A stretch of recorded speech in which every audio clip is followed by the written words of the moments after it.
Bruce, I'm sure you got a few to pick from, but what's your favorite Mike McGraw memory? Well, I got to think it's the Creighton game in the NCAA tournament. And, he rose up and played at a really, really high level.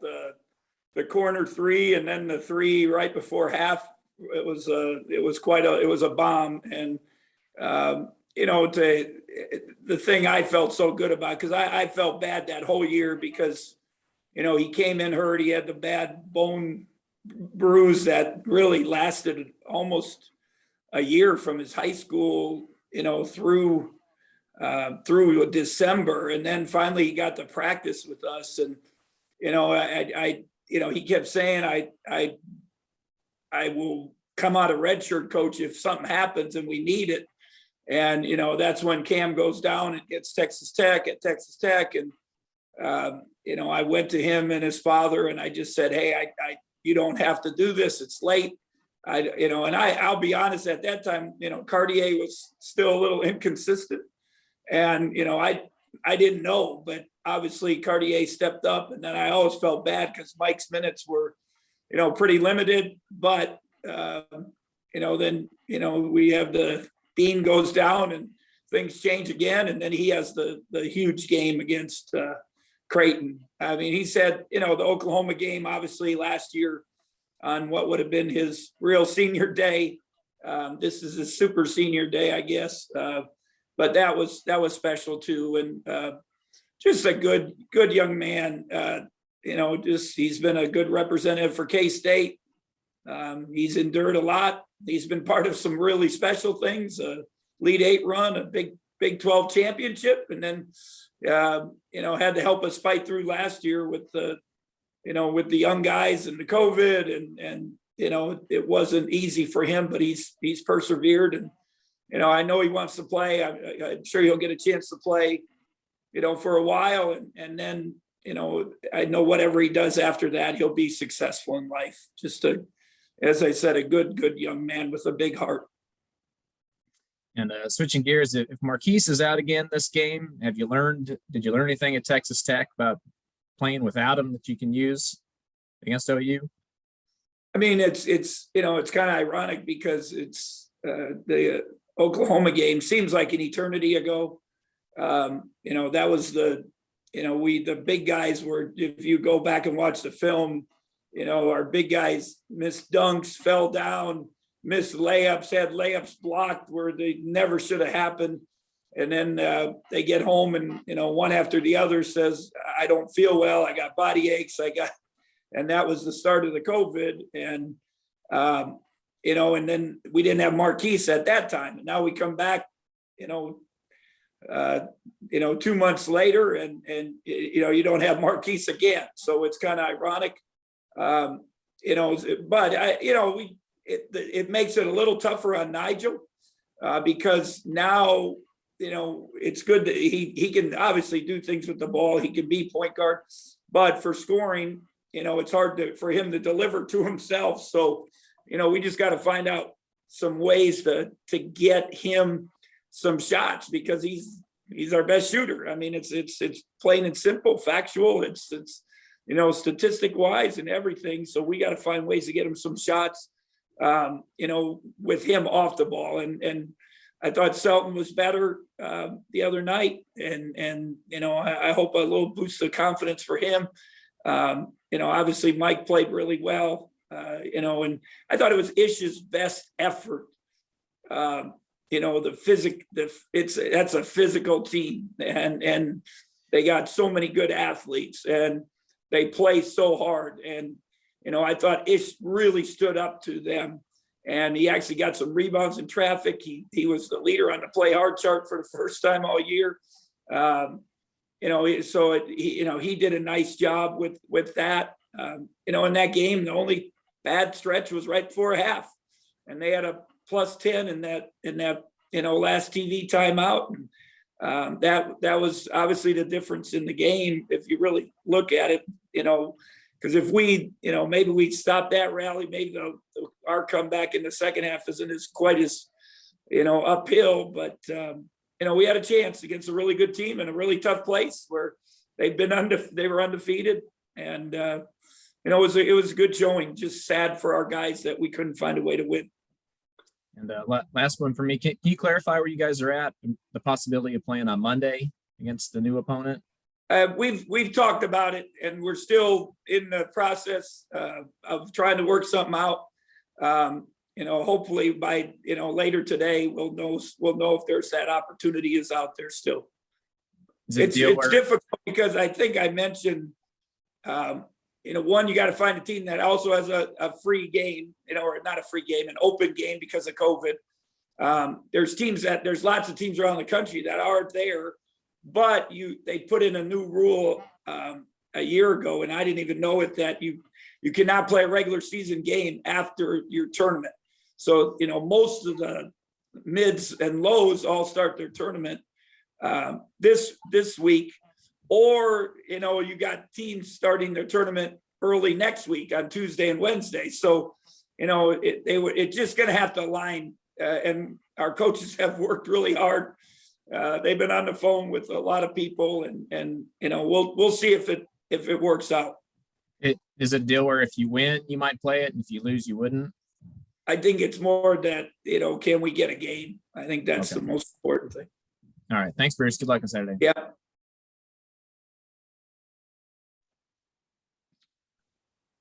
Next question to Wyatt. Thanks, Tom. I appreciate it. Coach, you touched a little bit there on Ish, and that was really my question in terms of just your thoughts of his growth and what that game can mean to him confidence-wise moving forward. We've talked all year about the fact that he still has 2 years to go after this, and as he gets stronger, maybe he can have more games like he did the other night. Just kind of give me a sense of what you're thinking about that and how it can help him going forward. Yeah, I went recruiting Tuesday and Wednesday, and I called, tried to check in with some of the guys. I called him, and I just, I told him exactly what I just told you guys, that I thought it was his best effort.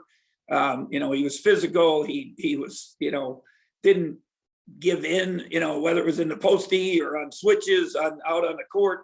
And he just said, Coach, I'm starting to understand what it's about. And, thing Coach Southwell brings up, he didn't play basketball a lot until late. And a lot of this is new to him. He's got, he had his couple of years at Wake Forest, a few years in high school, but he's still a young basketball player. Even though he's older, he's still a young basketball player trying to figure it out. But you brought up a key word, stronger. And then that's going to be, we kept telling him last spring, last summer and last fall, you got to be stronger.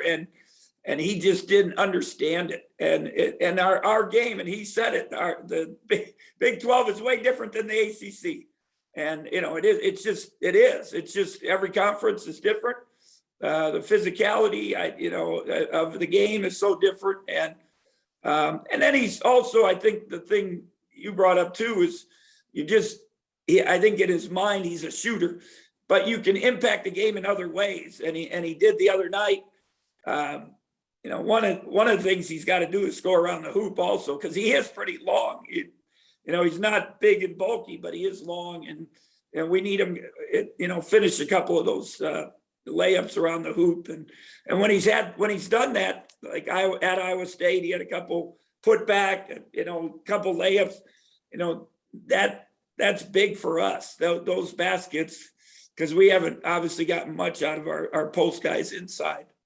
My last question would be about Harkless and that loss for Oklahoma, what that means. How were they different? He just, from my perspective, he seemed to be kind of, when he got hurt, kind of like the heart of their team, or the heart and soul of their team. Yeah, there's no doubt. And if you look at our game, he had 22 and 4 for 4 from three, and made the go-ahead basket. Down the stretch, he got fouled on Mike on it, by Mike on a drive to the baseline. He played hard. He plays so hard, and he does give a great deal. I think you're right, the hardest of the team, but, you still, I think it's Goldwire's really because of it, he's been doing more. Hill's the one that scares me. And then Groves just is that versatile big guy that, if he gets going from three, he changes the whole dynamic of the game and your defensive system. And, so they still got some weapons. They played with people without them. I think they had to figure it out. Like Kellis said, did you figure something out without Marquise? I think their first couple games after Harkless got hurt, you can look at their scores. They had to figure it out, and now they figured it out. And they're the brother is starting to play better, a little more confident. Tanner's brother, and so they're going to be. It's going to be a tough challenge. There's no doubt. But I'm sure they're missing Harkless. Is if you look at our game stat wise, it's important. But we're missing Marquise too, and that's important to us.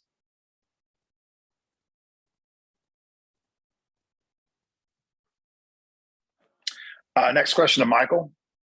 Yeah, Bruce, how close has Mark Smith come to checking all the boxes and being the model transfer portal guy for you guys?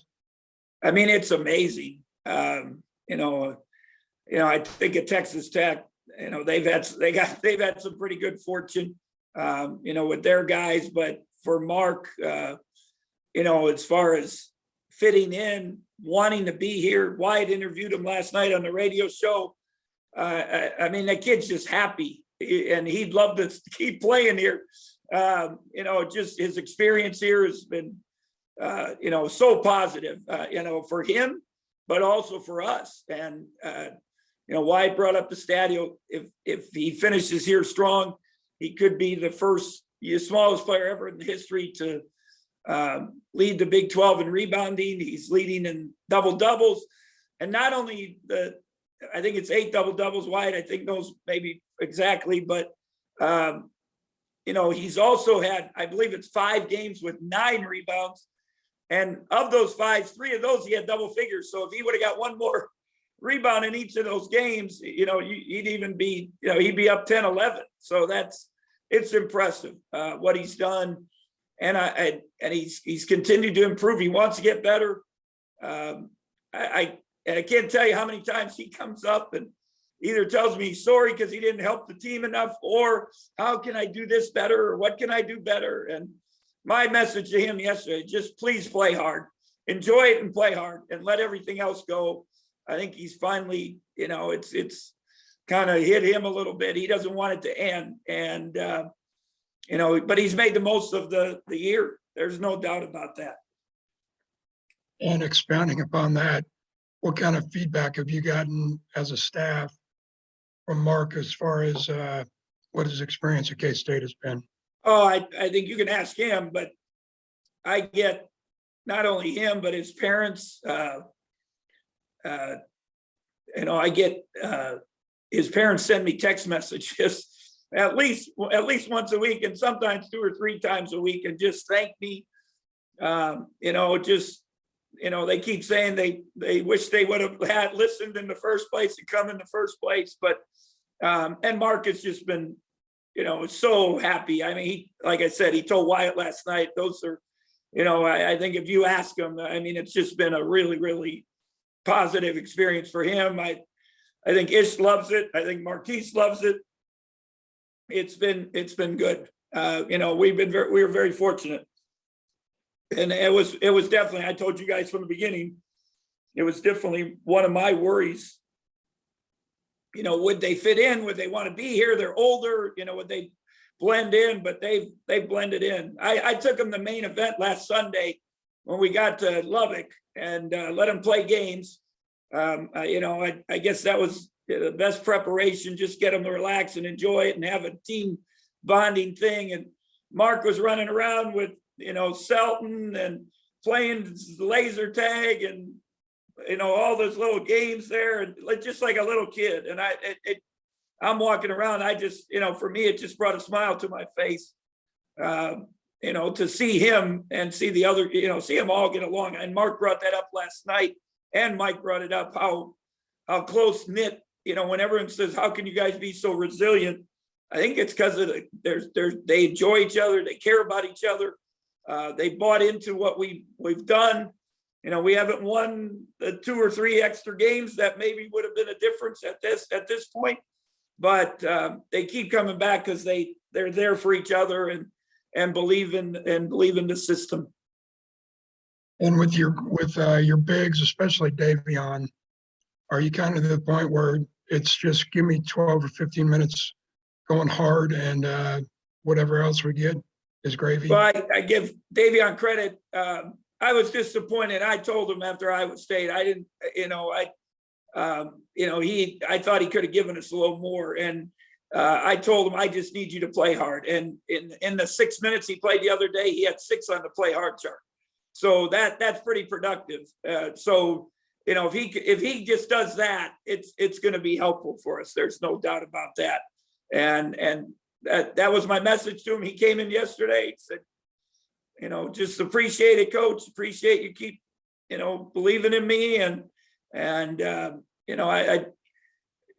knows he has to be better. And, we can't change what's happened, but, we can play hard here to finish it. Thank you, Coach. Yeah. Next question to Missy. Hi, Coach. Good morning. As you look at kind of in conjunction with your post game and you look at this Oklahoma group, they create some matchup problems for you, especially when you play smaller and a lot of pick and pop, and they're going to spread the floor. So what are the defensive keys for you guys headed into tomorrow? Not only looking at that first film, going back to the very first game of Big 12 play, but then also thinking about how your roster and your substitution patterns have changed over the course of the last 17 games. It's funny you mentioned about matchups, because about midnight the other night I was recruiting and watching film, and when I landed, I text the coaches and I said my biggest worry is matchups and what we're going to do with that. But actually, I think when we play small, it actually helps us. I'm worried about playing big. With Groves, because he's out on the court. If you look at their Kansas games, they had trouble playing McCormick a lot of minutes because he just, their defensive schemes and how he plays puts big guys in bind. And, we're going to have to play those big guys. You can't play the 40 minutes. I don't think he has it in him, but, we'll do some different things. I don't know if you noticed, we put Mark on Williams to start the game and put Ish on O'Banner, the big, the forward. I think Mark gives us that versatility. Ish gives us some versatility, moving forward with, how we're going to guard people. But we got to do a good job on, I worry about Hill. They'll post him up, especially in key times. And then Goldwire is since Harkless is gone, and there was a point where the backup point guard was injured, and they had to stick with Goldwire. I think he gave him a lot more freedom, and he's playing a lot more confidence, and he's going to the hoop, and we're gonna have to stay in front of him. That would be Selton's gonna be real key on that one, because we can't let him get in the lane, because he can cause problems for you. One more for you, just on the offensive end. I know coming out of that Texas Tech game, you talked about pace on offense and trying to control things. How important will that be tomorrow, especially if you don't have Marquise and most of the ball handling is going to end up with Miguel and Nigel Pack and Mike McGurl? Well, the pace I talked about was more not going into the lane frantically because they're in the lane. We wanted to space them, spread them, skip it, move the ball. And then when you go in the paint and attack closeouts, you had to go with a good pace and not charge. And we only have one charge in each game that we played Texas Tech, and it was Mike McGurl on the baseline both times. But, I thought that gave us a chance because somebody said they averaged 4 or 5 charges a game at home. And we didn't, those are big plays, especially we had foul trouble as it was. And, so the pace tomorrow is, I think we got to push it. I think we have to get they're very good in half court defense. They scheme, they ice things, they switch a lot. So if you look at our second half against them, the first time we got some transition, we got some, threes out of transition, we got some layups out of transition, and we kind of played a little different basketball. We had to get Mark in the paint a little bit, inside, outside. We did some of that. So I think the pace we have to, I'm not saying jacket, but we got to get some transition and not let them get set up, because when they get set up, they do a great job of scheming and protecting the paint. And, it's been a big thing is just to, for us to get points in the paint and get in the paint. When we do that, we win. Last game, the big factor, if you look at the stats, was second chance points. And, we can't let it be such a big factor. They had 3 threes off of offensive rebounds inside out. And you think about a game like that, 9 points, it's huge when it came down to the last shot.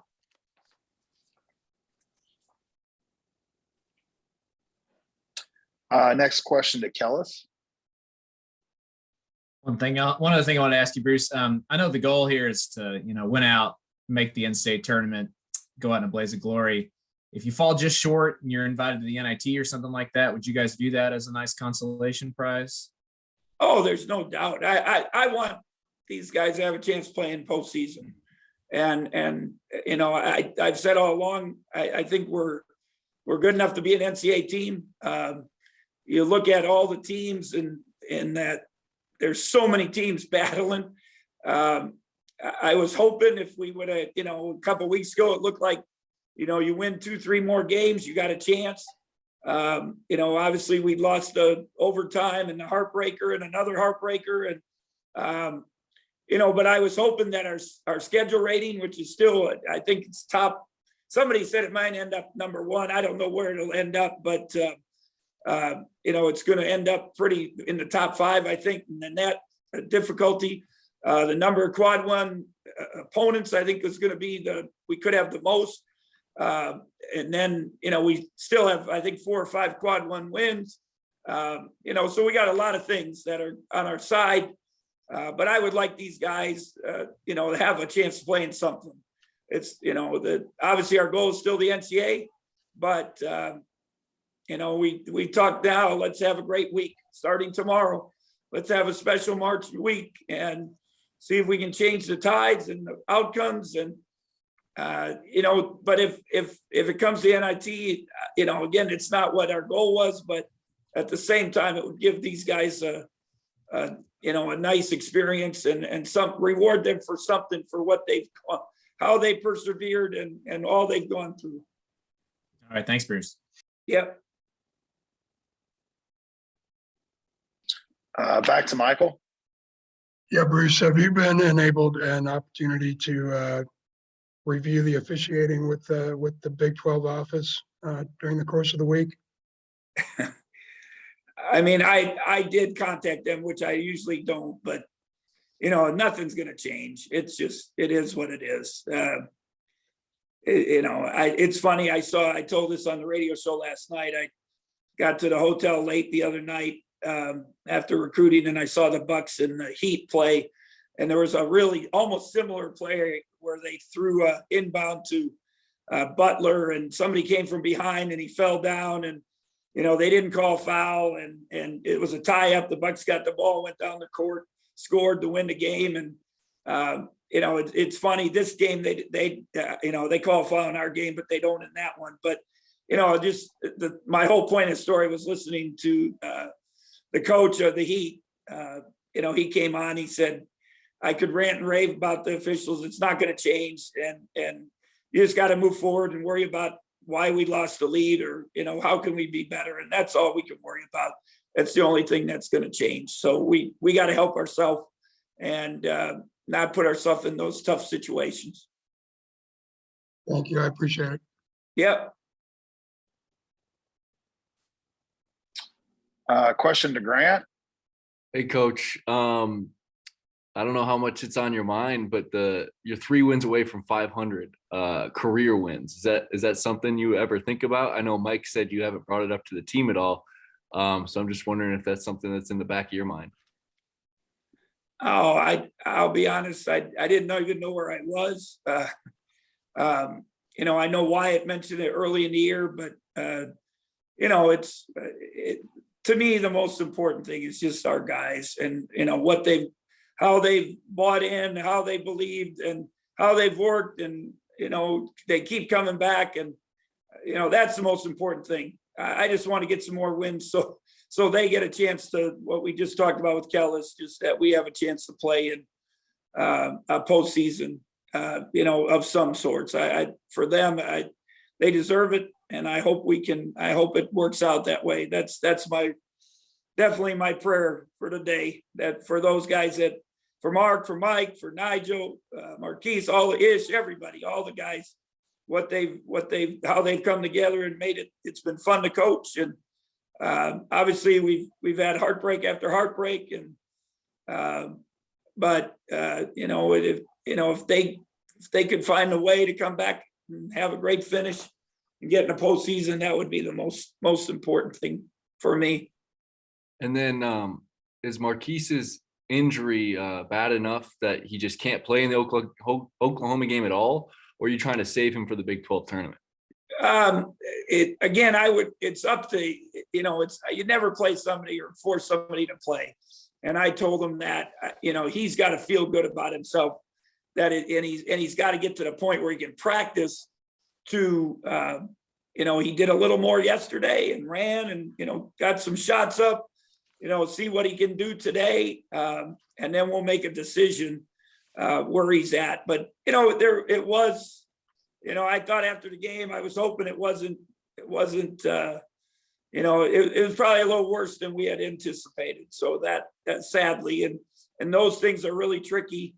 You know, I've had one, and I, you know, but I had a lot of swelling in black and blue, and I probably ripped my whole thing, and it took me a while to get back. But, you know, his isn't that bad, but it's probably a little more than maybe just a little tweak. So, you know, hope for his sake, you know, and he's able to come back here, whether it's tomorrow or next week, because it would be nice for, you know, to have him. Obviously, he helps us, and also to, you know, for his sake too, to finish the season.